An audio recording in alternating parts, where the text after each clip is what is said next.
Mesdames, Messieurs, bonjour. Nous sommes ravis de vous accueillir à nouveau les uns les autres, ceux qui sont habitués à ce rendez-vous mensuel de réflexion, de partage sur l'actualité du développement durable en France, en Europe, dans le monde. Et c'est un temps un peu de réflexion chaque mois que nous avons le plaisir de faire.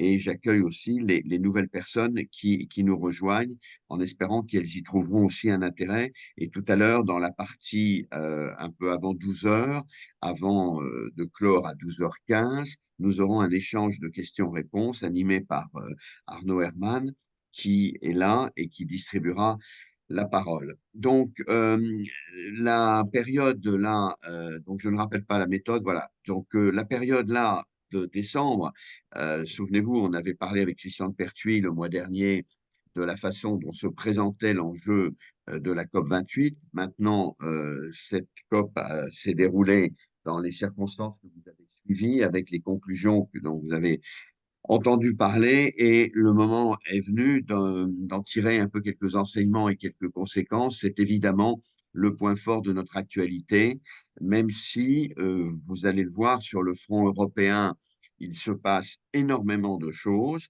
Le déroulement du Green Deal et de tous les projets législatifs européens se déploie, comme du côté du Parlement, comme du côté du Conseil et de la Commission. Et on a une dynamique européenne extrêmement intéressante à analyser, euh, avec des conséquences importantes. C'est peut-être la zone du monde aujourd'hui où la transformation durable se fait vraiment de manière déterminée. Et pour autant, on va rentrer dans quelques controverses et dans quelques sujets qui aujourd'hui restent quand même des points, sinon conflictuels, en tout cas des points de questionnement dans nos sociétés. Avant que je ne donne la parole à nos deux experts qui, ce mois-ci, vont venir donc commenter cette actualité et nous éclairer aussi sur ce qu'ils font. Ce sont deux acteurs importants dans ce jeu. Je remercie d'abord Cyril Combe au nom de l'OIT.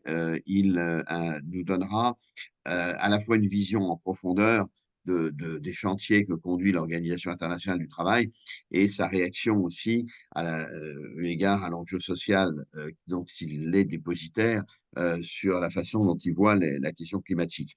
Et je suis ravi aussi d'accueillir Jean Burkhardt, qui est un nouveau chargé du plaidoyer au sein de VVF. Nous recevons régulièrement le VVF, qui est une ONG qui est très proche de nos combats, qui travaille étroitement avec les entreprises et qui a une capacité de participation au débat très élevée. Donc, Jean, qui était autrefois dans la sphère publique à haut niveau, est passé du côté de l'ONG. Donc, c'est intéressant de lui demander comment il voit aujourd'hui le déroulement de ces combats actuels. Voilà. Alors, euh, pour commencer évidemment sur les leçons de la COP 28, moi, l'analyse que je vous propose, au-delà de toute la question précise de l'agenda climatique, euh, cette COP 28, elle révèle quand même, est-ce qu'elle est la fin d'un certain cycle ou le début d'un autre, eu égard aux signaux adressés aux énergéticiens fossiles, ce qui était quand même le débat un peu crucial. Cette COP, elle est quand même elle a été un moment très géopolitique au sens où on voit bien que à travers les transformations qu'il convient de faire, ce sont les modèles de développement entre le nord, le sud, les émergents, les pays développés qui sont à l'épreuve. Et nous voulons imposer en Occident un modèle de développement décarboné nouveau. Pour les pays émergents qui ne sont pas développés, c'est un problème pour eux. Ils ont le sentiment qu'on les prive d'une capacité de se développer. Et pour ceux qui sont des pays producteurs d'énergie fossile, que évidemment c'est une ressource qui les met en cause. Et tout ça produit un déséquilibre international qu'il est compliqué de gérer si on veut à la fois d'un point de vue mondial réduire les émissions et en même temps concilier ça, ce qui est quand même le débat, avec une vision de croissance sur laquelle aucun des acteurs n'est dans le même, n'est aujourd'hui au même niveau de définition et finalement où les intérêts et les valeurs s'entrechoquent. Alors, il y a eu pas mal de défis géopolitiques qui ont été affrontés dans cette affaire. Je ne les détaille pas, simplement je les évoque. Il y a eu évidemment la question de faire rentrer l'univers fossile, c'était à Dubaï, dans le jeu et de concilier un peu, c'était la conclusion, le transitioning euh, vers autre chose que le tout fossile. La question du basculement Chine-Russie et émergent versus Occident, qui est, du reste, c'est pas si mal passé d'une certaine manière, puisque les stratégies de financement rapprochent les uns et les autres, que la question de garder aux Nations Unies sa force, euh, son expertise dans tout ça, c'est resté. Il n'y a pas eu de division au-delà. L'Union européenne a fait valoir son exemplarité d'une certaine manière avec une force contributive très importante et peut montrer les résultats. Et puis, on a quand même derrière tout ça une ambition de continuer. Le monde ne s'est pas brisé à cette occasion. On aurait pu imaginer que le contexte ne favorise pas des accords. La crainte pouvait exister et on sortir pas trop mal. Et donc, la diplomatie émirati a été très efficace de ce point de vue-là, épaulée par pas mal d'autres acteurs, la Chine qui a joué aussi son rôle. Donc, c'est quand même une vision, je dirais, rassurante de ce qui est sorti, même si on trouvera toujours que les engagements ne sont pas là, que les contraintes ne sont pas là, que l'agenda n'est pas chiffré, etc. Évidemment, tout ça reste quand même très laborieux par rapport à un réchauffement qui continue, mais la capacité à gouverner ensemble en jeu, je dirais, n'a pas régressé. Et de ce point, elle a peut-être même progressé sur pas mal de points. Je trouvais que le business n'avait pas été un grand acteur dans cette affaire. On n'a pas eu vraiment d'initiative intéressante de la communauté des affaires. Les ONG suivent, stimulent, sont là, mais ne sont pas aussi, je dirais, contributives d'une certaine manière, ou on ne les laisse pas faire, qu'elles l'ont été à d'autres occasions, ou qu'on aurait pu l'espérer pour animer un peu la voix de la société. Tout ça, c'est un sujet intéressant et pour autant, derrière, il y a quand même des signaux qui sont envoyés. Des États s'engagent et donc rendez-vous à Bakou l'année prochaine pour voir un petit peu si tout ça a porté ses fruits, mais entre guillemets, on s'en tire pas mal quand même. Voilà. Alors ça, c'était pour l'analyse en creux et en plein côté, si on peut, next, s'il vous plaît, on peut passer. Donc, l'analyse de ce contexte-là, qui est quand même central, hein, euh, aujourd'hui, d'une dynamique mondiale qui prend les choses en main, sachant que chez nous, en Europe et en France notamment, eh bien, on termine l'année avec quand même un agenda qui est très rempli, très rempli. Beaucoup de choses qu'il faut voir et qu'il faut mettre au crédit de l'Union européenne aujourd'hui. Bon, moi, je trouve que la sphère politique fait son travail à ce stade, que la sphère économique est plutôt en arrière pour aménager, freiner quand elle peut, etc. Pas tellement proactive dans cette affaire, mais ce qui compte, c'est le résultat. Donc, sur l'IA, débat éthique s'il en est, débat de responsabilité s'il en est, l'Union, en faisant attention à ne pas freiner l'innovation, a proposé un cadre qui commence à dire un peu ce qu'il faut faire, pas faire, comment faire. C'est intéressant. L'accord de l'Union sur les plateformes numériques, sur les salariés de plateformes numériques, peut-être que Cyril Combe en parlera tout à l'heure. Donc, c'est quand même intéressant de voir que là, on a su pousser un peu les pions pour éviter d'être déstabilisé par l'univers numérique. Alors, la régulation des Reuters ESG qui était à l'œuvre, bon, ça y est, elle a produit aujourd'hui une proposition qui est intéressante, qui encadre donc tous ceux qui font des notations, notamment sur les sujets de dissociation entre l'environnement, le social, la gouvernance, sur les conflits d'intérêts, sur un peu ouvrir la boîte. Donc, c'est vraiment là un progrès qui va forcément avoir une influence mondiale. Les FRAG travaillent avec la GRI, l'interopérabilité, comme on dit, avance, c'est extrêmement important. Et je reviendrai tout à l'heure dans le débat sur la matérialité qui s'est poursuivi, notamment pour faire accepter les ESRS comme vraiment un cadre, non pas de plus, mais un cadre central. L'accord en trilogue est intervenu sur les questions de performance énergétique. Ça aussi, c'est important. Bon, par ailleurs, au niveau international, il y a un travail qui se fait pour faire monter euh, sur les questions des produits chimiques une organisation internationale qui donnerait l'état des lieux. C'est un peu la montée de REACH à un niveau international. L'Europe y pousse, donc ça, c'est bien. Alors, côté français, on dira que la publication, il ne faut pas la passer à l'as, hein, elle est très intéressante, elle est forte, c'est un travail renouvelé sur la stratégie de biodiversité avec des mesures ambitieuses, bon, qui ne plaisent pas à tous sur la question du gel des terrains ou autre, mais il y a vraiment une affirmation d'une vision. Et puis, je dirais que bon, sur la place, sur côté business, le Haut Comité pour la gouvernance a insisté un peu plus sur les enjeux des RSE. Euh, Surtout, c'est après l'échec des Sun Climate, pour relancer un peu l'importance des stratégies climat dans les décisions des boards. Donc, il se passe un petit peu des choses dans ce domaine. C'est intéressant. Alors, plus intéressant, de façon plus large, je cite quand même le comité de Bâle, qui, vous le savez, le grand superviseur mondial de la sphère financière. Il lance là un reporting climat, un suivi climat pour l'ensemble des acteurs financiers. Donc, c'est un signe tout à fait fort.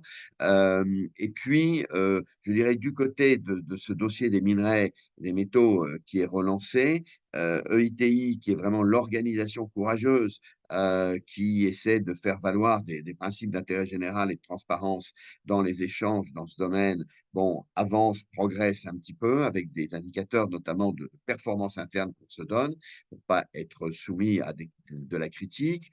Le FMI n'a pas voulu être absent du débat de la COP28, donc il y a une note qui a été émise qui est extrêmement importante sur l'impact sur la stabilité financière des questions climatiques. Et en France, à noter que la patronne de l'Agence de lutte contre la corruption envoie un message en disant que le sujet de la corruption est loin d'être réglé. Voilà. Donc, ceci sur un fond de débat qui, lui, n'embraye pas. Je le cite parce qu'il a été repris, le débat sur le partage de la valeur, il a été repris par deux grandes voix économiques. Au plan international, Martin Wolf, qui dans la suite de son livre insiste sur, il est venu à Paris, une conférence intéressante, et repris dans un livre que je citerai tout à l'heure de Jean-Hervé Lorenzi et Pierre Wilmer sur la question du partage en termes de répartition salaire-profit. Qui alerte en disant non, la répartition aujourd'hui, elle est inégale, elle est déséquilibrée et elle ne permet pas les transferts qu'il faudrait face aux enjeux fondamentaux, aux enjeux globaux. C'est un débat qui étonnamment reste dans son coin.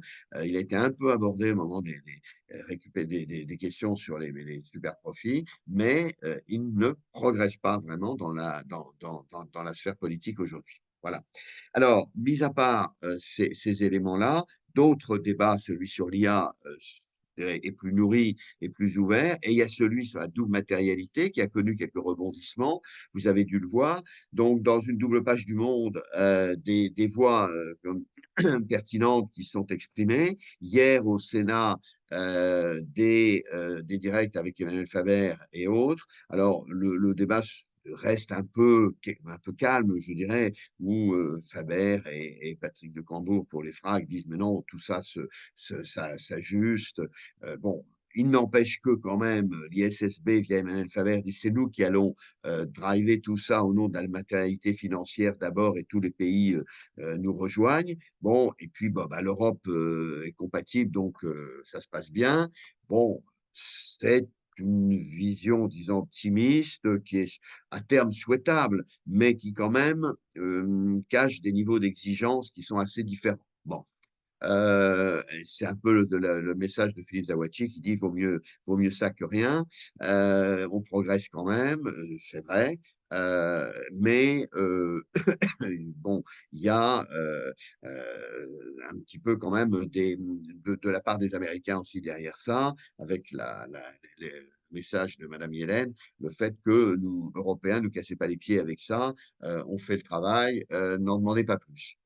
Bon, donc la controverse est importante sur le fond et il faut poursuivre pour vraiment faire en sorte que l'impact des entreprises sur la société fasse partie fondamentalement de leur redevabilité. Voilà. Alors, si on avance un peu sur d'autres sujets qui sont aujourd'hui dans l'opinion, avant que qu'on passe transmettre la parole à nos deux experts, je dirais que il y a quand même des sujets. Alors, je ne reviens pas sur la campagne ADEME qui a un peu énervé les milieux des petites entreprises. Bon, on peut la prendre au premier, au second degré. Elle était quand même un signal intéressant dans le débat. Je dirais qu'on peut on doit pouvoir se dire ces choses-là dans la société française sans forcément prendre à la lettre tous les messages et se bloquer sur des choses. Bon, voilà. Alors, ce qui est intéressant en revanche, c'est de voir que le monde agricole freine beaucoup sur les évolutions qui lui sont demandées et l'État est revenu sur les taxations de la question de l'eau et des pesticides. Bon, ça reste difficile. Euh, et parallèlement, les sondages ont montré, je cite là celui des Échos, quand même que l'opinion des Français sur la transformation nécessaire, elle reste à un niveau élevé. Les Français disent oui, il faut bouger, oui, il faut faire des choses. Euh, ils trouvent même qu'on n'en fait pas assez. Alors vous allez me dire, on est tous contradictoires, c'est sûr. Au plan général, il faut que ça bouge, et au plan particulier, eh ben, on râle dès qu'on est concerné. Ben oui, c'est ça la vie démocratique, c'est ça la difficulté de la transformation. Il n'empêche que ça pose quand même la question des méthodes. Je crois que je cite un peu plus loin la secrétaire générale de la CFDT qui dit ben, les dialogues là-dessus sont pas très nombreux, on parle pas assez, hein, il n'y a pas assez de discussion. Voilà. Alors, si on avance sur la, la suite, s'il vous plaît. Donc, je dirais qu'il y a quand même des aspects positifs que je voudrais souligner. Je trouve intéressante la démarche, qui est une démarche de responsabilité sur le terrain de l'information qu'a pris le groupe Radio France, avec des engagements qui sont concrets, qui sont intéressants. À signaler le jugement quand même du tribunal de Paris contre la Poste sur le devoir de vigilance, une première jurisprudence, considérant là aussi, Cyril Combe nous donnera peut-être un avis que les sous-traitants sont pas une sous-catégorie de salariés et que, au nom du devoir de vigilance, il faut leur accorder tous les droits. Donc ça, c'est intéressant. Plus intéressant, je dirais, je pense que Jean Burkhardt nous dira ce qu'il en pense, puisque VVF est très soutien de SBTI. Deux grandes banques qui sortent de SBTI en disant, oh là là, il arrive trop compliqué. Bon, dommage. Et puis, il y a quand même toute une polémique intéressante sur le grand site de Grenoble autour d'ST Microélectronique sur les contraintes environnementales. Et bon, là aussi, les réglages sont tendus, sont difficiles. Voilà. Et l'appel au dialogue dans les entreprises sur ces questions que lance la CFDT. Voilà. Alors, pour avancer sur ceci, s'il vous plaît, donc, je cite quelques travaux, quelques livres qui marquent cette actualité. J'ai retenu dans la collection Tract de Gallimard intéressante le document d'Olivier Hamon, où là, il se livre à une réflexion qui est rapide, qui est simple, qui est au cœur du sujet. C'est on met trop l'accent aujourd'hui dans notre culture sur l'efficience. On ne pense qu'efficience dans le management.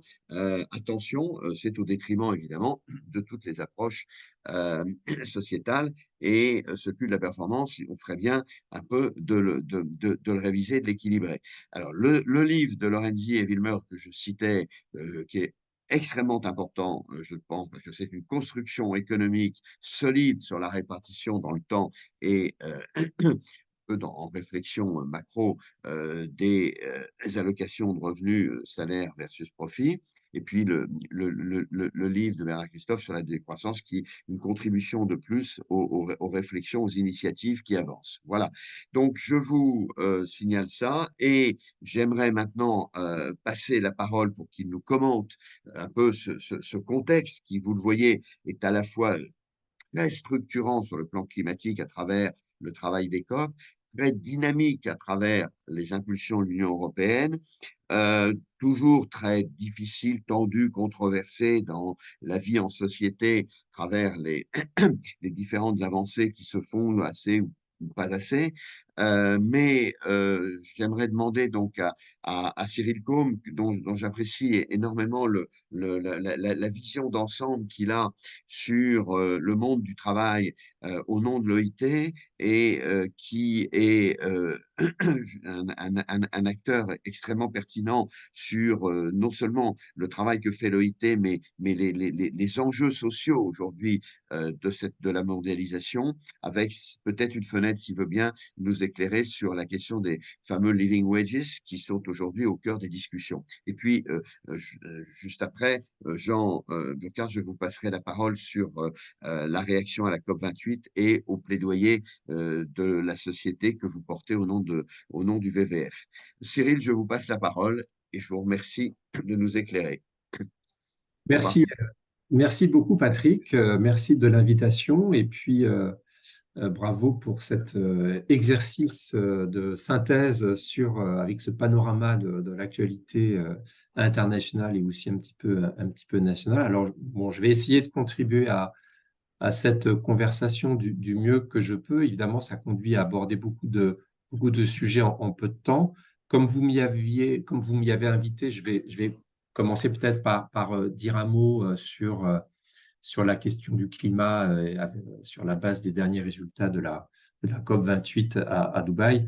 Je partage en grande partie l'analyse que vous avez présentée. Je crois que bon, j'ai pas pris connaissance dans le détail de l'accord, évidemment, mais il me semble que déjà, il faut se réjouir du fait qu'il y ait eu évidemment un accord. Hein. Le multilatéralisme n'est pas en grande forme, c'est le moins que l'on puisse dire.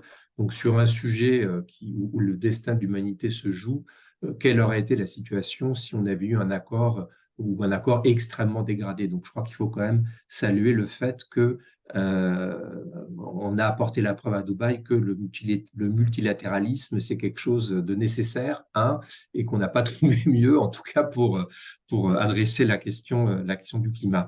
Alors, l'OIT, je rappelle, hein, peut-être, c'est cette agence des Nations Unies qui a la spécificité d'être gouvernée de façon tripartite, hein, puisque nos membres sont à la fois les gouvernements des 187 pays membres de l'OIT et les représentants des employeurs et des travailleurs de ces mêmes pays. Et notre mandat, promouvoir la justice sociale, défini en 1919, nous conduit donc à intervenir sur les questions d'emploi, de travail, de protection sociale, donc sur les questions sociales au sens large. Et sur la question du climat, elle a fait irruption en fait hein, dans notre agenda dans le courant des années 2000, où on est passé d'une approche, je dirais, assez classique, traditionnelle des emplois verts. Vous m'entendez bien? Oui, Oui.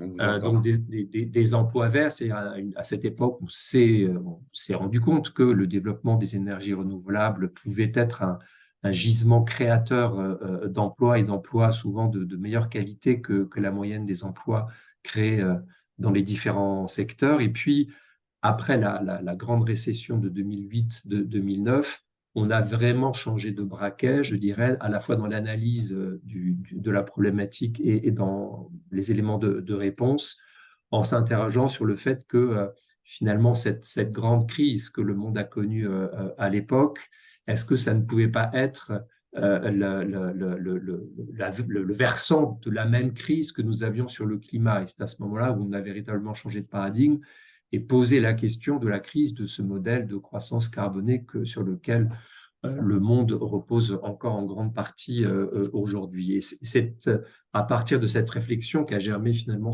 le concept de transition juste que promeut l'OIT. Qu'est-ce que ça veut dire transition juste? Ça veut dire que pour réussir la transition écologique, il faut répondre en même temps à la question sociale. En résumé, c'est ça. Et pour plusieurs raisons. D'abord parce qu'on ne pourra pas embarquer les opinions dans cette transition si on ne répond pas aux besoins légitimes de développement et si on n'arrive pas à recréer des solidarités internationales entre notamment les pays à revenus élevés et les pays à revenus faibles sur cette question. Donc ça nous conduit d'ailleurs à, vous l'avez abordé la question, Patrick, à relativiser un peu le débat autour de la croissance et de la décroissance. Si on aborde ce sujet sous cet angle-là au niveau international, on est sûr qu'on n'avancera pas, puisque parler de décroissance au pays d'Afrique subsaharienne, vous n'aurez qu'un succès relativement limité. Donc, c'est le credo de l'OIT. C'est le credo de l'OIT que nous avons l'occasion de développer au cours de chaque COP. Et dans tous les travaux qu'on publie sur le sujet, on montre bien que, en réalité, le vrai scénario de la décroissance, c'est le statu quo. C'est-à-dire qu'on assiste déjà à un début de baisse des rendements dans l'agriculture, par exemple. Donc, la décroissance, c'est le statu quo d'un modèle de croissance carbonée qui va rapidement arriver à des goulets d'étranglement et à une baisse de la productivité générale. Et à l'inverse, l'investissement dans la transition peut permettre de tirer des bénéfices importants qu'on essaye d'évaluer à l'OIT, de l'ordre de 30 millions d'emplois qui pourraient être nets, de création nette d'emplois qui pourraient être créés d'ici 2030, si évidemment on adapte les politiques sociales au même rythme qu'on adapte les politiques industrielles. Ce que nous essayons de souligner, c'est que le social et la question du travail ne doivent pas être considérés comme des conséquences mécaniques d'un processus de transition. Ça doit au contraire être les moteurs de cette transition avec des politiques notamment de formation extrêmement puissantes. Donc voilà, c'était une petite introduction sur la COP. Moi, j'avais prévu un peu de vous parler de trois points, comme Patrick m'y avait invité. Je voudrais dire un mot déjà sur le bilan qu'on peut dresser des objectifs de développement durable à mi-parcours, puisqu'on y est, et notamment sur le volet social. En 2015, quand on a adopté cette stratégie au niveau des Nations Unies, l'OIT et ses membres se sont beaucoup battus pour que le travail décent, c'est la synthèse de notre agenda, figure en bonne place dans ces objectifs. Alors évidemment, le bilan que l'on peut tirer du volet social des ODD aujourd'hui est un bilan relativement mitigé et je vais en donner trois exemples, trois facettes. La première facette, c'est un sujet dont on parle relativement peu en France, sauf au travers peut-être des nouvelles questions que soulève le devoir de vigilance, c'est où va le travail au niveau mondial et la prédominance de ce qu'on appelle le travail informel. C'est-à-dire que pendant très longtemps, jusque dans les années 80, le monde a reposé sur l'idée que le salariat, c'était la fin de l'histoire et qu'il allait immanquablement se répandre dans tous les pays de la planète à la faveur du développement. Cette logique a été complètement cassée au tournant des années 2010, où on a fini par comprendre que le salariat ne deviendrait jamais la figure majoritaire du travailleur dans le monde et qu'aujourd'hui encore, la figure majoritaire de ce travailleur, c'est le micro-entrepreneur qui ne possède que sa force de travail et qui essaie de vivre de cette force de travail en dehors de tout dispositif réglementé et donc de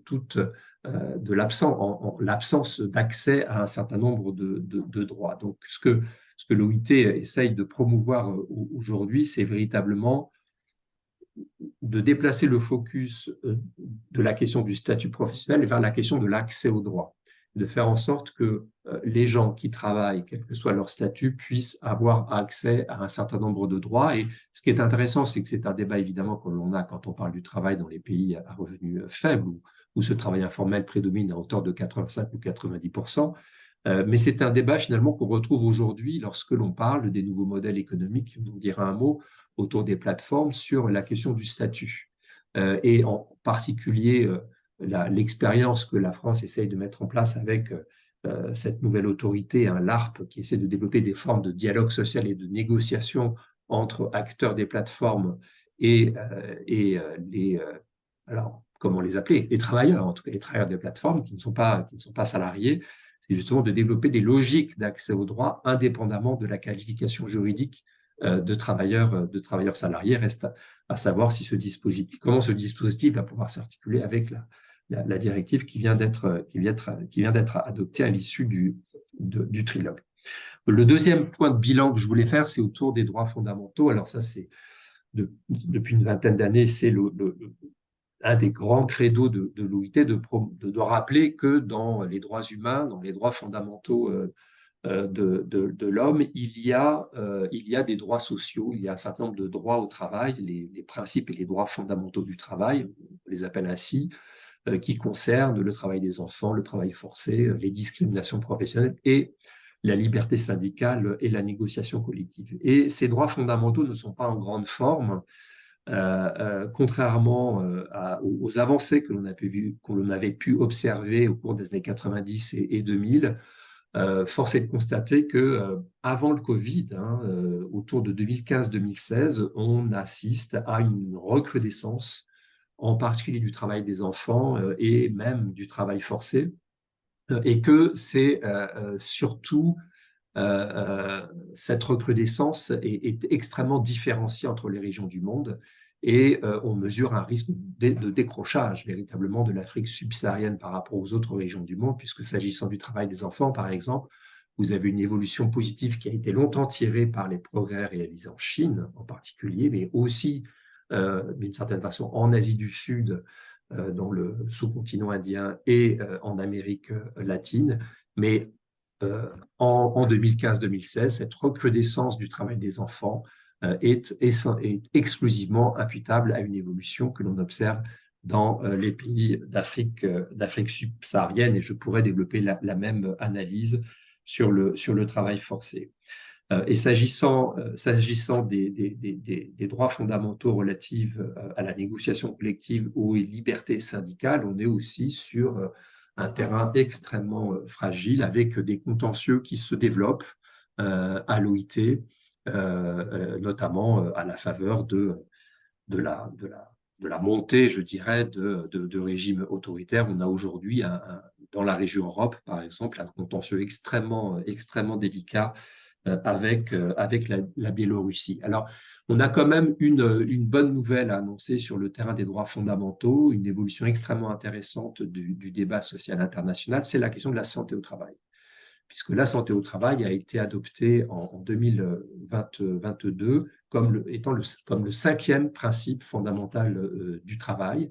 Et donc, les deux conventions de l'OIT sur le principe de la santé et de la sécurité au travail, le droit à vivre, à travailler, dans un environnement sûr et sain, devient ce cinquième principe. Et c'est extrêmement important pour la suite parce que ces principes et droits fondamentaux du travail, c'est véritablement ce qui infuse dans tous les référentiels de responsabilité sociale des entreprises et dans toutes les nouvelles obligations qui se développent, par exemple en Europe, aussi bien sur le terrain du reporting extra-financier que sur le terrain des nouvelles obligations de diligence raisonnable. Et donc, ce nouveau principe va devoir trouver de nouveaux moyens de renforcer son effectivité à travers la stratégie des acteurs privés de la mondialisation. D'autant, Cyril, on l'a dit souvent, que les accidents du travail, les statistiques montrent une remontée, que les statistiques d'accidents et de décès au travail ne sont pas satisfaisantes. Ah, absolument. Alors, bon, il y a un débat, un peu spécifique à la France, effectivement, puisque pour des raisons qu'on explique assez mal, pour être honnête, Ouais. la France est assez mal classée dans le palmarès européen. Et à l'échelle internationale, le facteur le plus préoccupant concerne l'évolution des maladies professionnelles, puisqu'évidemment, on les mesure beaucoup plus difficilement que les accidents du travail, notamment dans les pays à revenus faibles. Mais les questions climatiques combinées à l'augmentation des maladies chroniques, au vieillissement de la population dans le monde et à l'exposition grandissante face aux substances toxiques, notamment chimiques, font qu'on peut craindre effectivement une véritable bombe à retardement en matière de maladies professionnelles. Dans ce bilan, je voulais juste attirer votre attention sur un rapport qui est passé un peu inaperçu de l'OIT, mais dont je recommande la lecture. Personnellement, je le trouve excellent. C'est un rapport qui a été fait dans le cadre de l'Assemblée générale des Nations unies en septembre dernier et qui fait le point justement sur la mise en œuvre de l'objectif 8. Alors l'objectif 8 des ODD, c'est celui relatif au travail décent, la promotion du plein emploi productif et la promotion du travail décent, et qui souligne un point, je crois, très important et qui rejoint le mandat de l'OIT, consistant à dire que finalement, ce qu'on n'a pas bien réussi dans les ODD, c'est de prendre toute la mesure de l'importance de la cohésion sociale et de la cohésion du monde du travail. Parce que les ODD ont beaucoup mis l'accent sur la mesure et on a beaucoup progressé en matière d'évaluation des stratégies nationales comme internationales en imposant cette nécessité de mesurer les progrès accomplis. Mais le risque, évidemment, c'est finalement de mettre l'accent sur ce qu'on mesure plus facilement par rapport à ce qu'on mesure plus difficilement. Et dans les facteurs qui expliquent le faible décollage d'un certain nombre de pays, on trouve des facteurs qui se mesurent plus difficilement en termes quantitatifs, mais qui sont pourtant essentiels. C'est les situations issues de conflits, c'est le manque de cohésion sociale, c'est la déstructuration des solidarités communautaires. Et à l'OIT, ce que l'on essaye de promouvoir dans ces logiques de développement, c'est le dialogue social. C'est-à-dire le fait que dans le monde du travail, on n'a encore rien inventé de mieux que ce dialogue entre les donneurs d'ordre, ceux qui emploient les travailleurs et les travailleurs eux-mêmes, pour définir en commun un certain nombre de règles, de normes et régler les conflits par la négociation. Et cet aspect-là passe un petit peu sous les radars des objectifs quantitatifs des ODD et c'est un point que met en avant ce rapport avec la notion de collective capabilities, en reprenant notamment en s'inspirant des travaux d'Amartya Sen. Je vous en recommande la lecture. Je voulais terminer ce point sur le bilan pour rappeler qu'on est à la veille d'échéances extrêmement importantes, sans doute les avez-vous dans vos radars, mais l'année prochaine se tiendra ce que l'on a appelé le sommet du futur, donc qui sera la première occasion de mesurer et de préparer ce qui suivra les objectifs de développement durable. Donc c'est un élément extrêmement important pour la suite du calendrier international et on aura très probablement en 2025, ça a été annoncé par le secrétaire général des Nations Unies, un sommet social mondial, le premier depuis 1995, qui doit nous permettre de placer véritablement cette importance du travail décent au centre de la stratégie qui suivra les ODD. Et il y a 3 points qui seront au cœur, en tout cas, des travaux qui vont s'engager pour préparer ces 2 échéances du point de vue de l'OIT. J'en donne juste donc trois exemples. Il y a la question des inégalités qui est absolument incontournable. Vous avez cité le livre de M. Lorenzi, et c'est vrai qu'il insiste en France, il joue un rôle très positif dans le débat français pour mettre au cœur de l'agenda économique et social cette question des inégalités, puisqu'il y a aujourd'hui un consensus qui s'installe sur le fait que les inégalités ont atteint à l'échelle du monde, je ne parle pas de la France forcément, mais à l'échelle du monde, un seuil totalement contre-productif, et qui aussi, d'une certaine façon, est une des limites aux stratégies de transition écologique que l'on cherche à mettre en place. Deuxième point, c'est la protection sociale. Et là, le Covid a beaucoup aidé, je dirais, malheureusement, à remettre en piste cette question de la protection sociale et à véritablement la considérer non pas comme une résultante à attendre du développement et de la croissance, mais comme une condition de ce développement et de la croissance, donc comme un investissement à effectuer, notamment dans les pays à faible revenu, et puis évidemment la question de la transition écologique que j'ai abordée au départ. Alors, il me reste quelques minutes, je pense. Je voulais vous dire un mot des priorités de l'OIT dans ce contexte. Priorité qui consiste à renforcer ce qu'on appelle la cohérence du système international. Alors, l'OIT est une organisation normative. On a créé l'OIT pour développer des normes, pour réguler la mondialisation au lendemain de la Première Guerre mondiale, pour faire en sorte que le progrès du commerce et de l'économie ne se fasse pas au détriment de l'amélioration des conditions de travail, pour être court, et donc pour combiner, je dirais, démocratie politique, économie de marché et une forme de démocratie sociale à travers la promotion du dialogue social. l'outil principal pour mettre en œuvre cet agenda, c'est l'adoption de normes internationales du travail, qui sont des traités que ratifient les États et qui servent ensuite de socle et d'ossature aux législations nationales. Ce modèle était parfait pour la configuration de la mondialisation qu'on a connue jusque dans les années 60-70. Aujourd'hui, c'est quand même beaucoup plus compliqué, puisqu'en réalité, les principaux acteurs de la mondialisation ne sont plus forcément uniquement les États, mais beaucoup des donneurs d'ordre ou des acteurs privés qui Grandes refaçonnent, entreprises. les grandes entreprises qui refaçonnent les réseaux de production à travers le monde. On a rendu possible cette configuration à travers des mesures de libéralisation du commerce, de l'investissement, mais aussi ça a été rendu possible évidemment par un certain nombre d'innovations technologiques qui rendent possible la maîtrise et la conduite de ces chaînes mondiales d'approvisionnement. Donc dans ce nouveau contexte, l'OIT essaye, tout en s'appuyant sur notre système de supervision des normes classiques, essaye de promouvoir ce que je pourrais appeler une politique d'influence normative, c'est-à-dire faire en sorte que nos normes, elles sortent des enceintes ou des canaux classiques de leur mise en œuvre pour être reprises par d'autres régulateurs et d'autres acteurs dans leur stratégie unilatérale ou contractuelle. On peut prendre de multiples exemples. On peut prendre les politiques des bailleurs de l'aide de développement, par exemple la Banque mondiale ou les banques régionales de développement qu'on encourage de plus en plus à intégrer notamment les principes Oui. du travail dont j'ai parlé dans leur politique concessionnaire. On peut aussi prendre l'exemple du commerce, alors non pas de l'OMC, ça reste un Oui. sujet On n'y est encore. pas. Oui, on n'y est pas. On n'y est pas.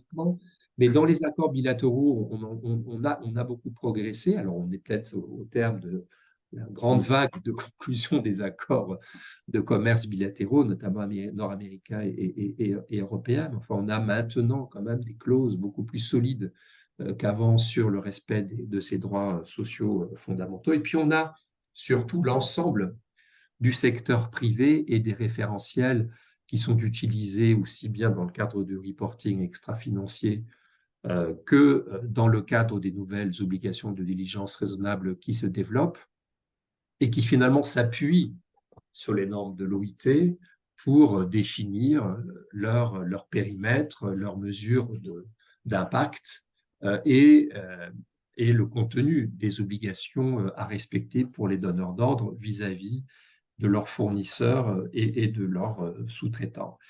Cette politique d'influence que j'ai appelée influence normative, elle, obéit elle s'exerce aujourd'hui, je dirais, sans cadre bien préalablement défini. Et une initiative importante, c'est là où je voulais en venir, du directeur général de l'OIT, élu il y a 1 an et demi, qui s'appelle Gilbert Ongbo, le premier Africain à la tête de cette organisation. Il vient de lancer une nouvelle coalition mondiale pour la justice sociale, c'est le terme qui est retenu, et qui consiste précisément à sortir des murs de l'OIT d'une certaine façon et à associer autour de l'OIT l'ensemble des régulateurs internationaux, et y compris le secteur privé, pour définir un cadre où chacun pourrait contribuer à un certain nombre d'objectifs, à leur réalisation et à une mesure partagée des progrès accomplis.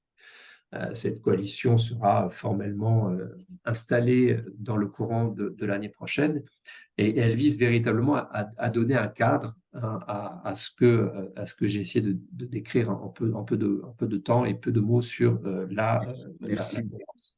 Merci infiniment de cet éclairage et qui montre qu'on va dans les mois et années qui viennent vers un renforcement de la dimension sociale. C'est aussi un message extrêmement important qui doit remonter à niveau égal avec la dimension décarbonation si on veut Absolument. réussir la transition juste. Alors, simplement, je pense que vous vous réjouissez parce que je veux le rappeler, si j'ai pas assez insisté tout à l'heure, sur l'accord en trilogue sur la CS3D européenne, donc sur le devoir de vigilance au niveau européen, qui a été aménagé pour le secteur financier. Il y a un certain nombre d'adoucissements, si je puis dire, qui ont été actés, mais néanmoins, Néanmoins, la dynamique est là et l'Europe induit aujourd'hui une protection des chaînes de valeur qui est assez quand même sérieuse, en notant qu'elle va s'appliquer aux acteurs étrangers, aux sociétés non européennes qui agissent en Europe, avec certes toujours des questions de seuil, mais c'est vraiment une avancée extrêmement importante qui n'est pas facile. Alors, elle n'est pas finalisée, hein, c'est pas, on n'est pas au bout encore du texte, mais normalement, on a franchi une étape qui doit, je pense, vous réjouir. Oui, c'est évidemment une étape très importante. Ces nouvelles obligations de diligence raisonnable, c'est un nouvel horizon très important dans la régulation de la mondialisation.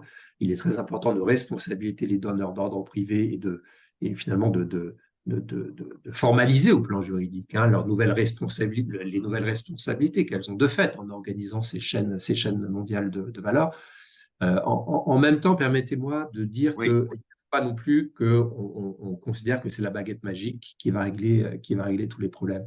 Et nous, on a tendance quand même à insister sur le fait que c'est évidemment un point très important, mais que cela ne doit pas négliger l'important travail de renforcement des capacités des pays fournisseurs et de renforcement des autorités publiques, des autorités de contrôle.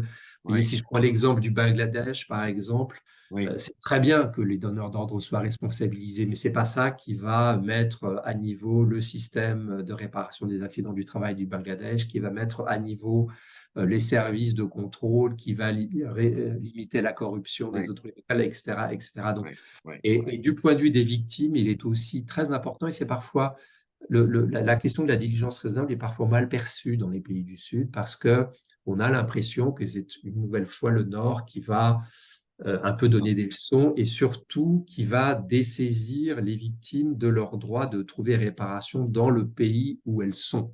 Donc, c'est très important de garder cette perspective à l'esprit et voilà, de ne pas tout attendre, on va dire, de ces les nouvelles entreprises. dépenses Oui. raisonnables des entreprises. Absolument. Merci beaucoup. Jean, j'imagine que cette dernière remarque vous va dans votre sens parce que vous êtes porte-parole d'un peu des acteurs de la société et que effectivement la transformation ne consiste pas simplement à tout attendre des entreprises, mais à mettre les citoyens au cœur des grands sujets. Je vous laisse nous donner un peu votre analyse post-COP28 et des enjeux actuels sur lesquels vous agissez, Jean. Merci d'être là. Merci Patrick et bonjour à tous. Oui, évidemment, il y a beaucoup de propos qui résonnent particulièrement pour nous à VVF, puisque effectivement on a cette particularité d'être une fondation donc, qui soutient des projets pour l'environnement, soutenus par des citoyens, les Françaises et les Français qui donnent à VVF, et également par des entreprises, puisqu'on a un certain nombre de partenariats, une vingtaine à peu près, pour montrer que certes nous proposons de mettre en œuvre des solutions fondées sur la science, mais que ces solutions fondées sur la science, elles marchent aussi quand elles sont fondées sur le terrain. Et donc on a toujours ce diptyque du terrain et de la science en lien avec les entreprises qu'on essaie de porter, et c'est la voie que le VVF porte de COP en COP depuis bientôt 30 ans, avec des résultats sur lesquels on va revenir qui peuvent être considérés de deux manières. Nous, en tant qu'ONG environnementale et en tant qu'ONG particulièrement intéressée aux questions de biodiversité, on est arrivé à cette COP avec deux grands enjeux. Un premier enjeu qui est de remettre en avant la nature. Et ça, c'est quelque chose auquel on tient beaucoup, quelque chose qui commence seulement, on va dire, à émerger. L'accord de Kunming-Montréal va évidemment dans le bon sens et va nous permettre de mettre en avant le fait que, certes, d'un côté, il faut diminuer nos émissions de carbone, mais de l'autre, il faut qu'on ait les moyens naturels pour capturer le carbone, pour stocker le carbone. Et quand on voit évidemment les progrès de la déforestation et l'acidification des océans aussi, on voit bien qu'il y a un besoin de remettre des solutions fondées sur la nature de façon à ce qu'on avance sur nos deux jambes. Encore une fois, la jambe de la décarbonation qui est indispensable, mais de l'autre, la jambe des solutions naturelles. Et là-dessus, on a poussé donc le gouvernement français, puisque en tant que VVF France, c'est essentiellement avec le gouvernement français qu'on travaille.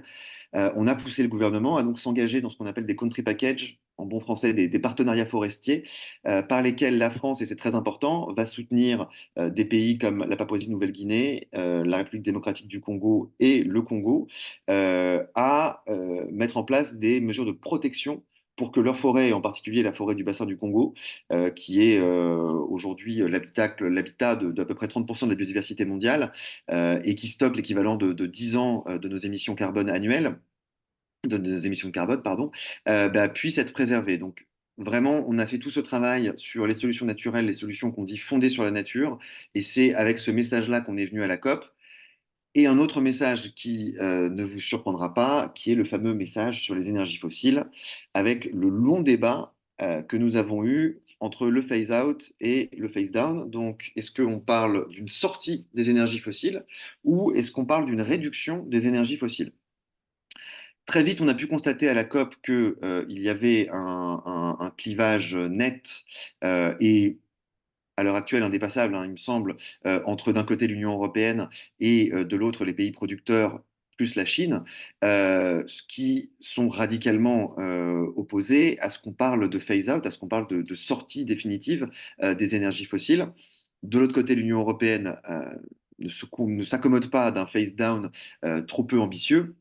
Mhm. Et on est arrivé à ce compromis un petit peu étrange et qui, je crois, n'a pas fini d'occuper les interprètes de l'anglais au français, puisque la COP, et c'est là-dessus dont on discute depuis le début de savoir si elle est historique ou non, la COP a accouché de ce terme, de dire que on allait vers le transition away from fossil fuels.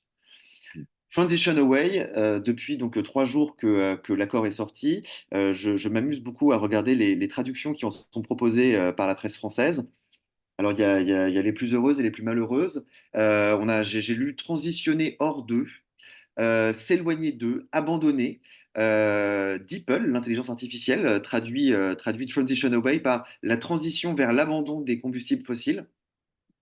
Et le cabinet d'Agnès Pannier-Runacher, quand nous étions sur place à la COP, recommandait beaucoup aux journalistes français de traduire Transition Away par sortie. Mais non, ce n'est pas la sortie, disons, c'est effectivement une forme Oui, d'éloignement, mais on est loin du terme de sortie, de phasing out, qui est une sorte de tabou et de ligne rouge, comme je vous le disais, pour les pays producteurs. Donc ici, on acte le fait, je pense, que on va s'écarter effectivement des énergies fossiles. Euh, on aurait pu dire tout simplement transition from fossil fuels. Là, on a bien le away from. Et je pense que ce away est particulièrement important, même si on a du mal à le traduire de manière convenable en français. L'idée quand même, et c'est très important, c'est de dire qu'on parle enfin d'énergie fossile dans un accord de la COP et qu'on aura attendu 28 ans pour que les énergies fossiles soient clairement mentionnées comme les responsables du changement climatique, enfin le principal responsable du changement climatique. Donc, pour nous, et c'est toujours la question de est-ce qu'il faut voir la coupe à moitié pleine ou à moitié vide, mais pour nous, cette apparition des énergies fossiles dans le débat marque quand même une avancée très importante sur laquelle on va pouvoir travailler pour la suite. Par ailleurs, et c'est ce que je mentionnais en préambule, l'autre élément important et qui a été un petit peu sous-estimé dans cet accord, c'est qu'on mentionne l'importance des écosystèmes naturels dans la lutte contre le changement climatique. Très précisément, on mentionne les forêts, on mentionne les océans, on mentionne les montagnes, on mentionne la cryosphère. Euh, Autant d'écosystèmes qui étaient complètement laissés de côté jusqu'à maintenant. On a complètement, pendant trop longtemps, centré le débat sur la hausse des températures et les émissions de gaz à effet de serre. N'oublions pas que ces émissions carbone, elles vont continuer et qu'il va falloir pouvoir les capturer et les stocker. Les capturer et les stocker, et là j'insiste là-dessus, de façon naturelle, oui, pas en ayant recours au à CCS. des Oui, technologies qui sont aujourd'hui complètement marginales et qui sont surtout hautement incertaines. Aujourd'hui, les technologies de CCS dont on parle beaucoup et qui sont devenues vraiment un buzzword et beaucoup de pays se positionnent sur ces sujets-là, restent comme je disais, incertaine d'un point de vue technologique, c'est-à-dire qu'on n'a aucune certitude qu'elle puisse passer à l'échelle et capturer les tonnes de carbone suffisantes. Par ailleurs, elles sont extrêmement énergivores, hein, encore aujourd'hui, donc faire fonctionner des technologies de captage de carbone par du carbone, ça serait quand même un petit peu l'arroseur arrosé ou le tonneau de Danaïde, hein, comme on veut. Alors que pendant ce temps-là, et ça là-dessus, je tiens à souligner que le président de la République a eu des mots très forts, non pas lors de son intervention à la COP, mais dans la conférence de presse qui a suivi, pour rappeler l'évidence, c'est-à-dire que nous avons aujourd'hui des solutions naturelles pour capter et stocker le carbone, et que nous devrions nous concentrer d'abord sur l'amélioration de ces solutions naturelles avant de rêver à d'hypothétiques technologies qui ont le principal défaut, donc au-delà d'être incertaines, de continuer à laisser penser qu'on va pouvoir reposer sur les énergies fossiles et que les énergies fossiles sont finalement un moindre mal puisque nous aurions des solutions pour les capter. Donc ça, c'est quand on regarde la coupe à moitié vide, puisque effectivement, la mention de unabated et les mentions de CCS figurent toujours dans l'accord de la COP, ce qui est le cas depuis plusieurs années, hein. Déjà à Glasgow, on mentionnait la sortie du charbon, du seul charbon, en parlant des unabated, donc en parlant du charbon, là aussi c'est difficile à traduire, qu'on ne pourrait pas capter à la source. Sous-entendu, il y a un Oui. bon charbon que lui, on peut capter à la source. Euh, sur cette COP, donc comme je vous disais, il y a vraiment cette possibilité de voir des points positifs ou des points négatifs. Évidemment, on sait que pendant ce temps-là, le changement climatique s'accélère, donc les résultats seront de plus en plus négatifs et on pourra de moins en moins se satisfaire de ces avancées, même si ces avancées étaient encore inimaginables il y a seulement 2 ans. Donc là-dessus, voilà, le changement climatique s'accélère, les COP s'accélèrent aussi. On va beaucoup plus loin, beaucoup plus dans le détail qu'on ne pouvait y aller il y a encore quelques années. Même quand on reprend l'accord de Paris aujourd'hui, l'accord de Paris dont toutes les ONG parlent encore avec des sanglots dans la voix, hein, ça reste vraiment un moment déterminant pour elles. Quand on voit l'accord de Paris, on voit que c'était un excellent accord, mais qui manquait de bras, qui restait complètement impuissant. Et aujourd'hui, ce qu'on fait dans les COP, c'est rendre opérationnel cet accord de Paris, trouver les moyens de lui donner vie. Et là-dessus, le travail devient de plus en plus technique, de plus en plus compliqué. Les ONG donc, essayent autant qu'elles peuvent de gagner en expertise là-dessus, mais c'est difficile. J'ai pu assister au débat sur l'article 6, relatif au marché du carbone. On rentre à un niveau de technicité dans lequel les ONG ne peuvent pas être en concurrence avec les États, ni même les États avec les entreprises qui sont au cœur de ces marchés carbone. Donc voilà, on rentre vraiment dans un cycle difficile qui est un cycle de négociation et un cycle extrêmement technique. Je pense qu'il faut absolument se méfier de l'idée qu'il y aura une COP décisive et une COP qui va tout régler.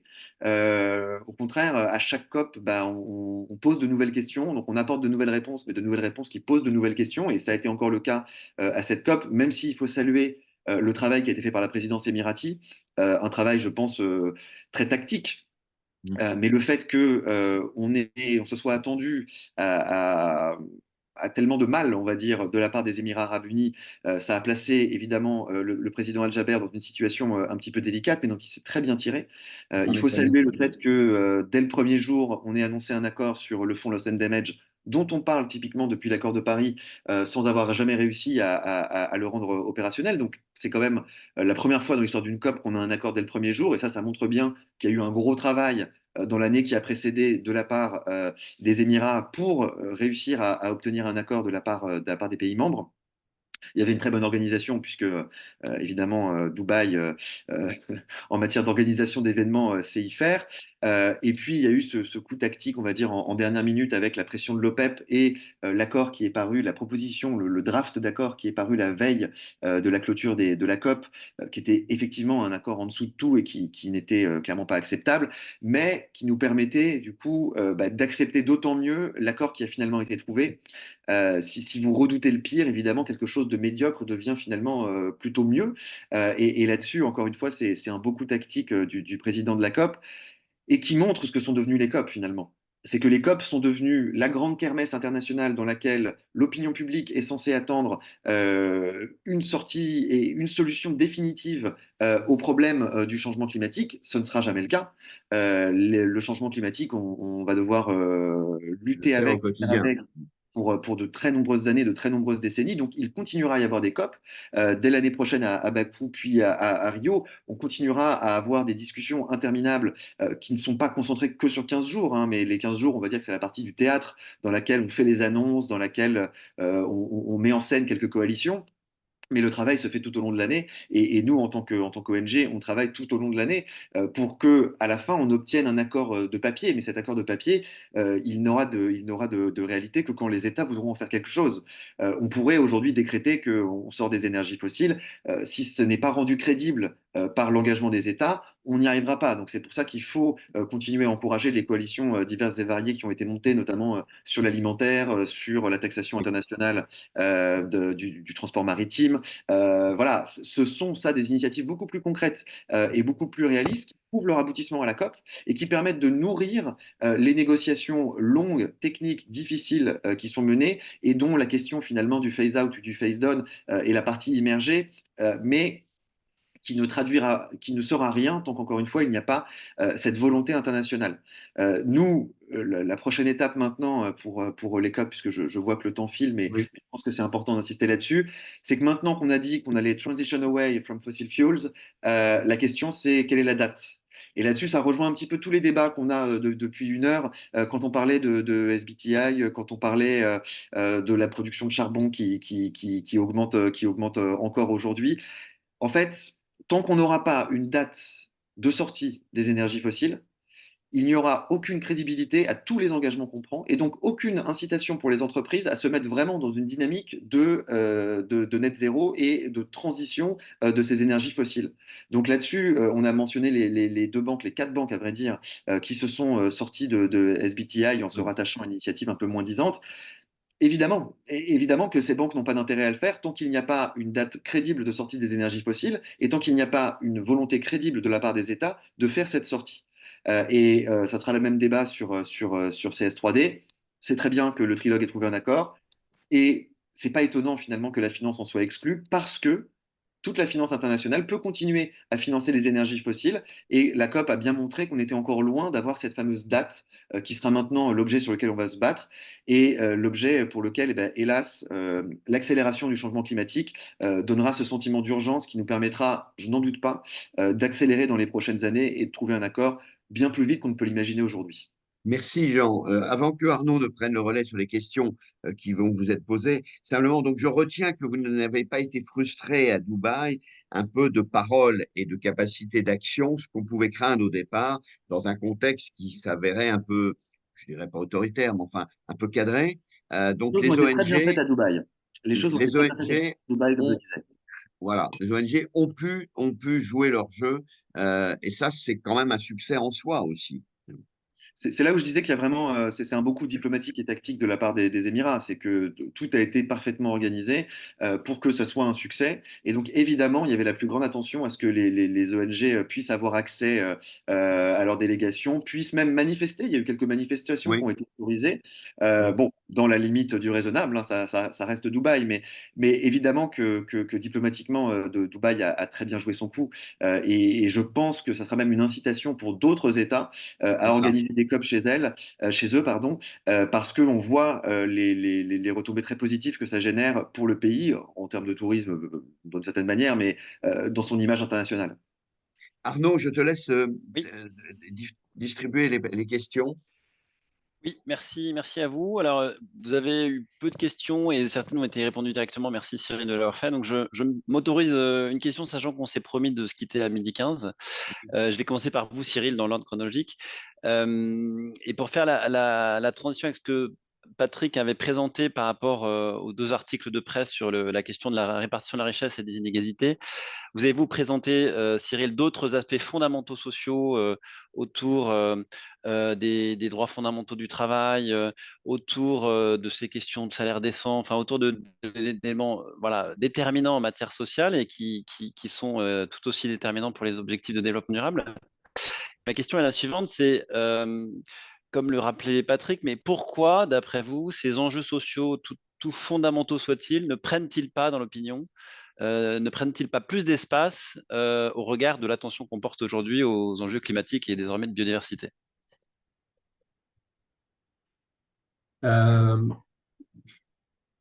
j'ai, je suis, enfin, ça dépend de quel point de vue vous vous placez. Moi, je peux vous dire que dans le débat sur le climat dans les pays du Sud, la question sociale est celle qui est mise en avant en réalité, hein. C'est ce qu'on appelait autrefois le droit au développement. Donc, euh, ce qui est mal, sans doute, ce qui est mal compris, c'est c'est la place du social dans les stratégies de transition. C'est-à-dire qu'on a trop tendance à avoir peut-être, c'est pas, j'espère que la corporation des ingénieurs vont pas m'en vouloir, mais on a peut-être une vision trop d'ingénieur de la question, considérant que la transition vers un modèle décarboné, c'est essentiellement une affaire, je dirais, technologique, d'implantation industrielle, de développement de nouvelles filières.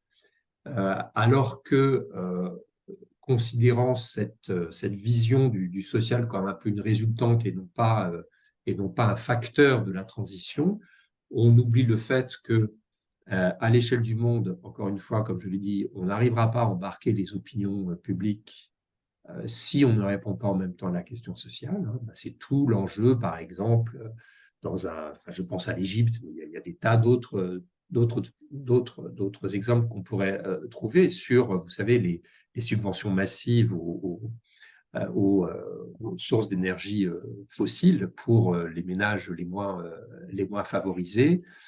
Et évidemment que tout ce système de redistribution sociale qui aujourd'hui peut bénéficier dans un certain nombre de pays, enfin alimenter, je dirais, la consommation d'énergie fossile, doit être reconsidéré, mais non pas pour les arrêter purement et simplement, mais pour retrouver une façon de soutenir les ménages les moins favorisés et de soutenir des politiques de réduction des inégalités en intégrant la question du climat.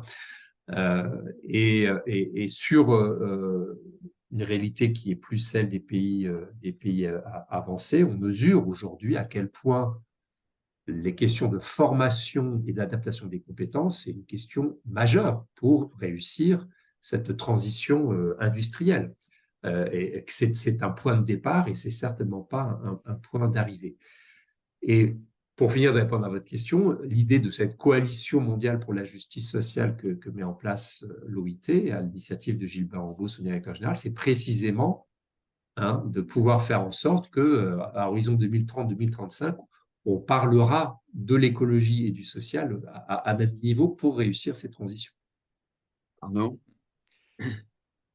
Oui, du coup, je tends la perche à Jean aussi. Vous êtes le représentant d'une ONG qui est très environnementale, vous l'avez rappelé, hein, portée sur la nature et par extension les grandes problématiques environnementales.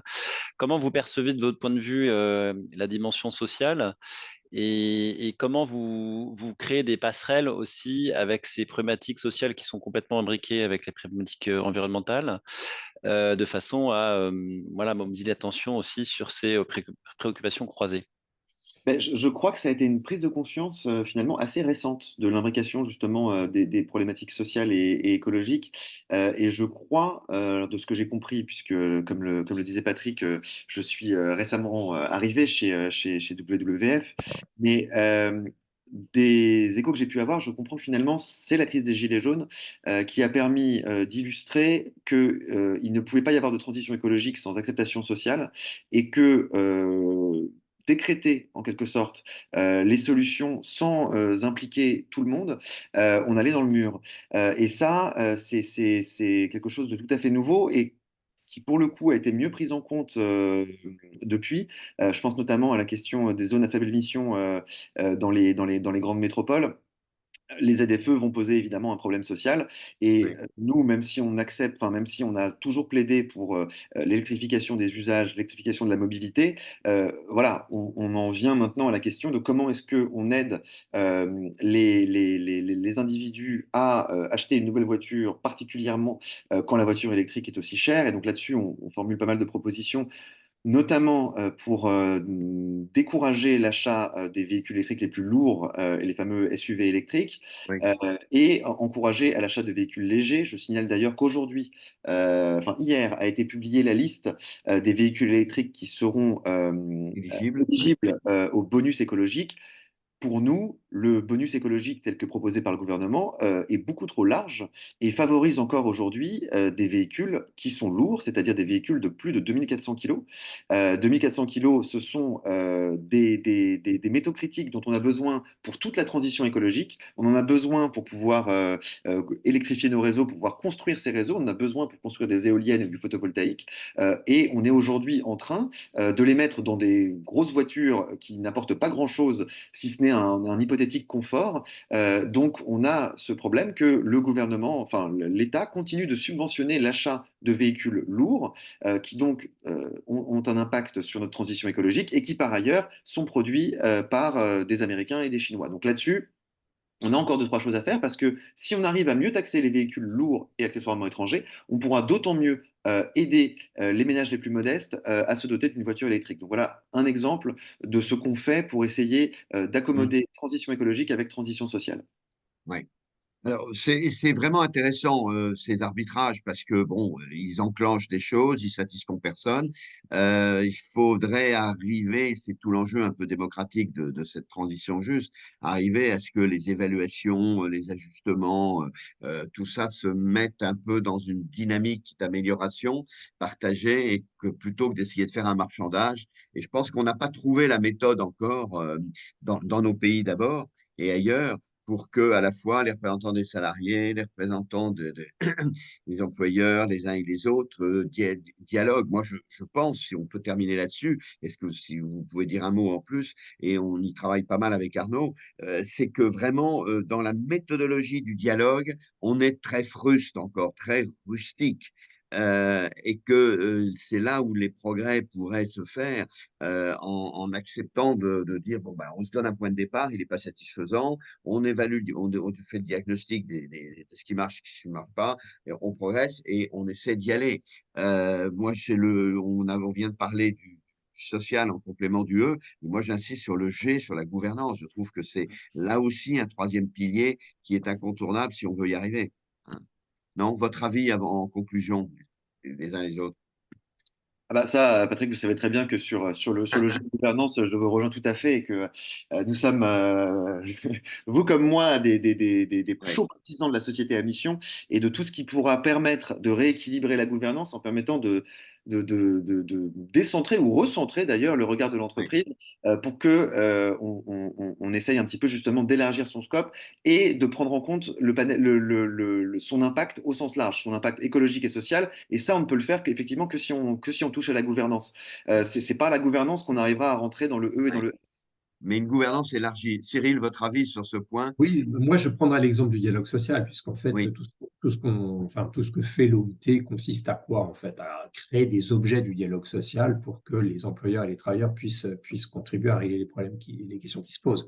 Et sur la transition écologique, c'est exactement ce à quoi on s'attache, hein, une forme d'alphabétisation, hein, du dialogue social sur ces questions qui sont émergentes. Et je veux dire qu'il y a quand même il y a quand même un début de mouvement, hein. Il y a une prise de conscience dans un certain nombre de pays de secteur que le social est un facteur essentiel pour réussir la transition et que ça ne passe que par, je dirais, une forme de délibération sociale oui, pour oui. aboutir à des solutions. Un progrès à faire. Arnaud, il y avait une dernière question pour qu'on boucle. Non, c'est bon? Bah, je crois que bah oui, il y en a quelques-unes qui sont tombées tardivement, mais je crois qu'on avait promis de, Oui, de nous libérer d'arrêter à à 15 heures, 15 pour à libérer 12h15 et nous Filippo. sommes à l'heure. Et voilà. Donc, je vais vous libérer en vous remerciant infiniment parce que on voulait, en cette fin d'année, réélargir le scope, bien analyser, merci Jean, sur le retour de Dubaï et Cyril sur ce qui nous attend en 24 avec l'indispensable dimension sociale euh, pour accompagner la transition fondamentale. Moi, je rajouterais aussi un peu un coup de rein qui est attendu beaucoup plus volontariste de la part des entreprises. J'ai l'impression qu'elles sont aujourd'hui dans une phase où on est un peu en palier on a connu des moments en tout cas plus engagés du côté des entreprises. Il faudra reprendre un petit peu ceci, d'autant que plus on descend vers la PME et plus c'est compliqué et plus c'est évidemment controversé. Jean connaît bien ce sujet. C'est là où je pense qu'il va falloir porter l'effort dans les mois qui viennent. C'est bien sûr chaîne de valeur, mais accompagnement des petites et moyennes entreprises dans la prise en compte de ceci qui n'est pas très compris aujourd'hui. Et c'est probablement le défi des années qui viennent. Ça va être vraiment la descente dans la prise en charge par le tissu PME, tant en matière environnementale que sociale et de bonne gouvernance. Donc, nous retrouvons le 19 janvier pour un début d'année. Je ne doute pas qu'il y ait toujours une matière extrêmement riche qui nous sollicite et qui ne fait que nous stimuler pour, dans nos domaines quotidiens et dans nos responsabilités propres aux uns et aux autres, à faire le mieux possible, avancer un monde durable qui est aujourd'hui quand même sacrément un défi pour nous tous, mais on reste positif et mobilisé et c'est ça qui compte. Voilà. Merci Arnaud pour la mobilisation de toutes les uns et les autres et de l'équipe des colonnes. Léo, que je remercie. Et puis, Jean, nous aurons des rendez-vous à nouveau avec les actions, vos plaidoyers, parce ils nous interpellent. Et Cyril, j'espère que nous participerons au prochain, avec attention aux prochains rendez-vous sociaux qui viendront de façon indispensable marquer euh, notre agenda futur. Merci à vous, très bonne fête, très bonne fin d'année et continuez pour nous faire un monde durable le plus rapidement possible. Merci à vous tous.